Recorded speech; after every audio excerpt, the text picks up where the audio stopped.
शैतान रजीम बिस्मिल्लाहिर्रहमानिर्रहीम। सदर जलसा द तंगी यूनियन काउंसिल द कौमी वतन पार्टी चेयरमैन वादत खान साहब स्टेज में मौजूद द कौमी वतन पार्टी द ज़िले मशरान द PK 56 का ऑर्गेनाइजिंग कमेटी मेंबरान द यूनियन काउंसिल तंगी और द यूनियन काउंसिल तंगी के कम विलेज काउंसिल मौजूद थी दावी द तंजीम अहदेदारान साहबान दल तक रागले द तंगी तहसील मुख्तलिफ यूनियन काउंसिलों ना रागले पार्टी मशरान और बिया खसूसन द खटकली मशरान और इज्जतमंदों अस्सलाम वालेकुम। द टोलो के अवल को दाखपर रखा और द कौमी वतन पार्टी द टोलो कारकुनान तड़खा और खसूसन द मिली रहबर जनाब आफ्ताब अहमद खान शेरपो साहब तड़खा मलक मुराद खान हैदर अली खान फवाद खान बिलाल खान और दागुई सर चिन्नन कम गंश में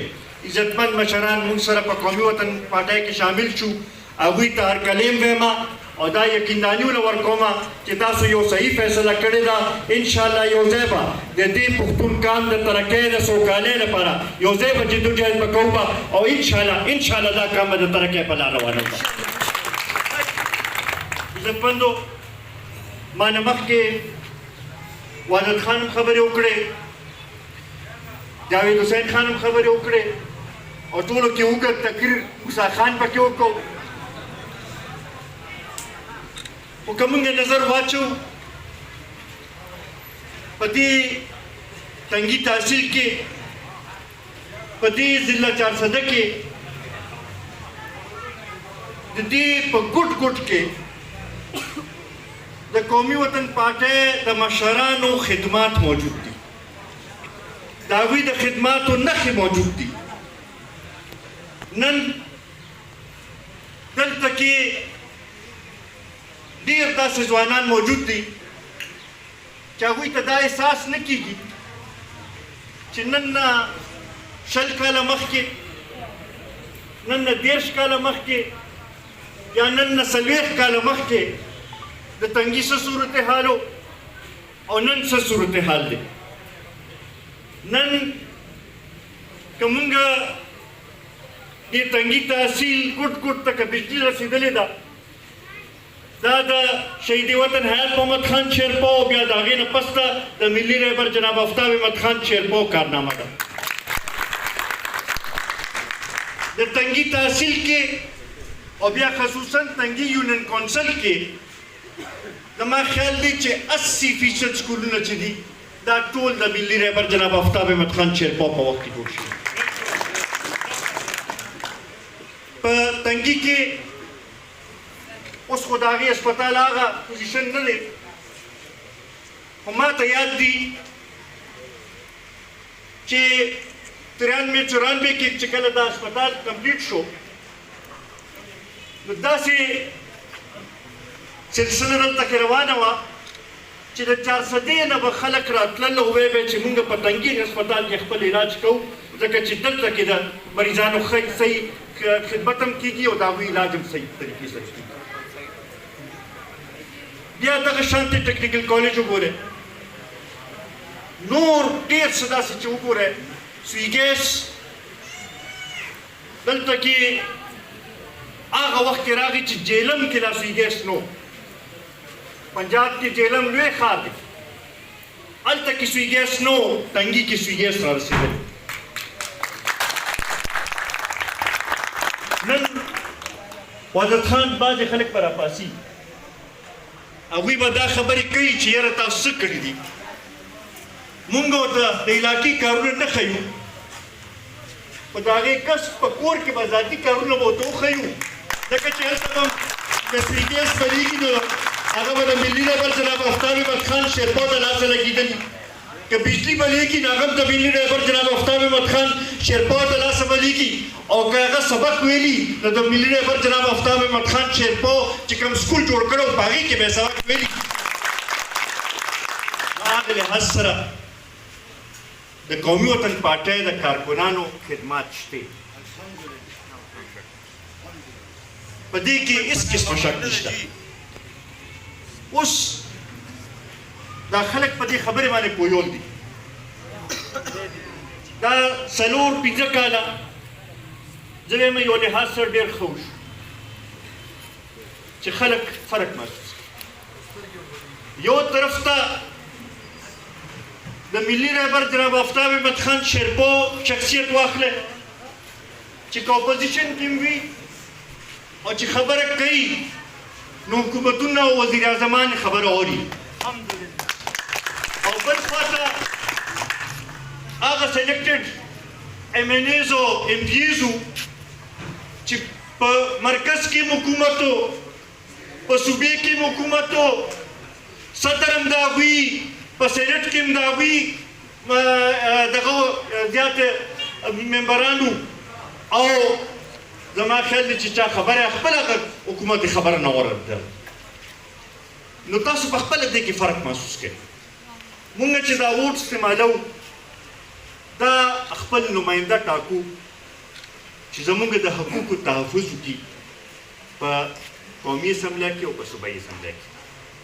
په دې باندې تاسو په خپله سوچ وکړئ چې څوک به ستاسو د حقوقو تحفظ بهتر طریقې سره کولی شي څوک به ستاسو مقدمه چې ده هغه بهتر طریقې سره اوچتولی شي او څوک به ستاسو مسایل چې دی هغه حل کولی شي نن د موجوده یو دوه ایشوز دي په هغې باندې زه خبره کول غواړم خصوصا دا 4-5 ورځو راسې نه کوم چې د لوډ شیډینګ کې اضافه شوې ده مونږ د پیسکو او د وابډې افیشلز ته دا ویل غواړو چې زمونږ دا صوبه چې ده دا د خپل ضرورت نه زیاته بجلي پیدا کوي او ارزانه بجلي پیدا کوي تاسو مونږ باندې دا بجلي ګرانه راخرڅوئ او بیا هم پوره نه راکوئ مونږ یو خو په دغې حوالې سره مونږ سره زیاتی کېږي بیا خصوصا زه به دا ووایم چې د خیبر پښتونخوا هرې ضلع کې دې وخت کې د 14 نه واخله 13 ګنټې لوډ شیډینګ کېږي لګیا دی بالکل جی دقسې ده زما خیال په پنجاب کې به داسې حالات نه دا به وګورو چې بجلي زیاته زموږ صوبه پیدا کوي او که پنجاب پیدا کوي په دې باندې به دغه بیا خصوصا زه به دا ووایم چې زمونږ د پیسکو د وابډې د اهلکارو کومه رویم چې ده هغې باندې هم زمونږ اعتراض دی اوس هم بعضې خلک چې دي هغه سیاسي بنیادونو باندې استعمالیږي لګیا دي او لګیا دي او غریبانانو له تکلیف ورکوي لګیا دي مونږ ورته دا ویل غواړو چې تاسو د دې حکومت تنخواه چې اخلئ نو دا قوم چې دی دوی ټیکس ورکوي او د هغې په حوالې سره تاسو ته دا تنخواه میلاویږي نو تاسو د دې قوم او د دې غریبانانو خدمتګار یې که تاسو دوی ته تکلیف رسوئ نو بیا به قومي وطن پارټۍ کارکنان به راوځي به او به ودرېږي به او بیا به تاسو نه به د هغې حساب کتاب به تپوس به کوي به او بیا به مونږ ګورو چې غریبانانو سره څوک زیاتی کوي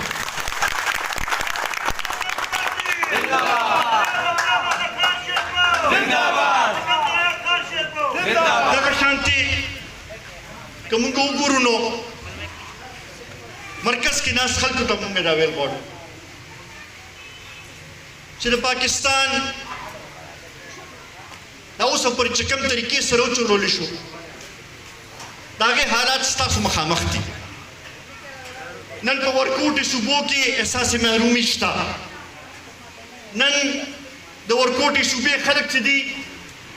هغه دا سوال کوي چې آیا موږ هم د دې ملک اوسېدونکي یو او که نه آیا زموږ هم څه حقوق شته او که نشته څو پورې چې دا رویې دي بدل شوې او د 73 په آیین باندې صحیح طریقې سره عمل نشوي او سو پوری چې ټول قومونو ته بیا خصوصا پښتنو ته تاسو دا احساس دی ورکړی چې او تاسو هم د دې ملک اوسیدونکي تاسو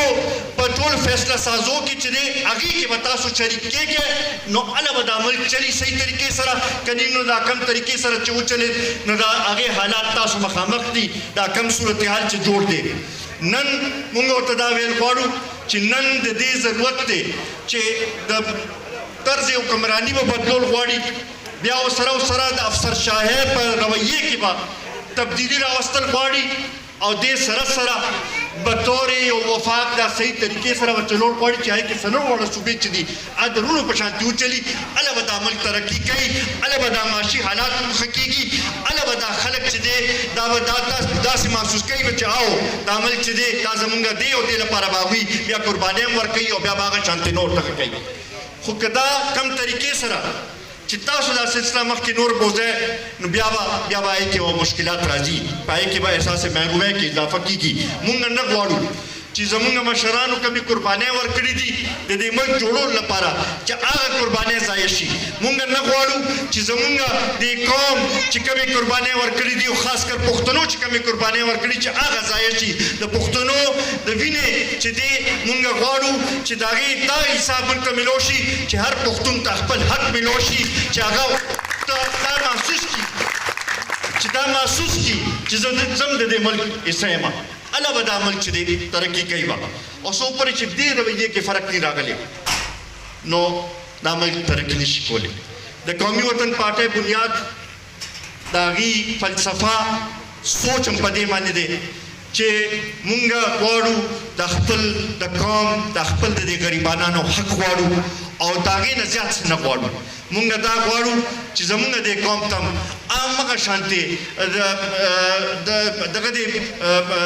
میلو شي موقع دې میلو شي څنګه چې نور په پنجاب کې ملاویږي څنګه چې په سند کې ملاویږي مونږ غواړو چې زمونږ دا ځوانان چې دي چې دوی ته روزګار میلو شي دوی ته خپل حق میلو شي د تعلیم حق میلو شي د صحت حق میلو شي د څښلو د اوبو حق ورته میلو شي دوی هم چې دی په آزاد طریقې سره په دې ملک د ترقۍ لپاره یو خپل کردار ادا کولی شي نو هله به دا ملک ترقي کوي دغه څو پورې چې احساس نه پیدا شوی دا ملک هغه شانتې بیا ترقي نشي کولی نو دا ستاسو په ذریعه دا پیغام ورکو مرکزی حکومت له چې دې باندې سوچ وکړي او چې دا مسله حل شي نو هله به دا ټول مسایل به حل کېږي به بیا دغې سره د صوبې حکومت ته هم دا وایو چې تاسو هم دا خپل حق تپوس کول زده کړئ تاسو هم د هغې لپاره هم اواز اوچت کړئ نن یو طرف ته هغه خلکو چې 9 کاله په دې صوبې کې حکومت و او چې نوې پاکستان جوړو د مدینې ریاست بنیاد ایږدو د هغې نتیجه دا ووتله چې 9 کاله پسته زموږ دا حل دي چې د میاشت اخر راځي نو صوبایي حکومت دا سوچ کوي چې دې میاشت په تنخواګانې خپل ورکولی شو که نه شو ورکولی دغې نه د هغې د طرز حکومت هم پته لګي او د هغوی د هغه پالیسو هم ټولو پته لګي دغې نه تاسو په خپله سوچ وکړئ آزادونه شروع کېدو بیا ستاسو ټولو ډېر زیات مشکور یم د تنګي خلکو همیشه موږ له مینه راکړې ده انشاءالله دا تاسو تسلي ساتئ ستاسو د خدمت لپاره ستاسو د حق تپوس لپاره ستاسو د مسایلو د حل لپاره په هر وخت موږ حاضر یو څنګه چې شهید وطن حیات محمد خان شیرپو د قوم لپاره قرباني ورکړې وه موږ هم که ضرورت وي د خپل وینې قرباني به ورکوو خو تاسو نه به وروستو کېږو نه زه د ملک مراد صاحب د هغوی د ټولو ملګرو ډېر زیات مشکور یم ستاسو هم ډېر زیات مشکور یم چې په دې ګرمۍ کې رالی او په دې فنکشن کې په دې جلسې کې شریک شوی په شارټ نوټس باندې انشاءالله دا سلسله به جاري ساتو را روان اکتوبر نومبر کې چې کوم الیکشن دی په دې کې به ورته ښیو چې تېر ځل چې موږ سره کم زیاتې شوي وو د هغې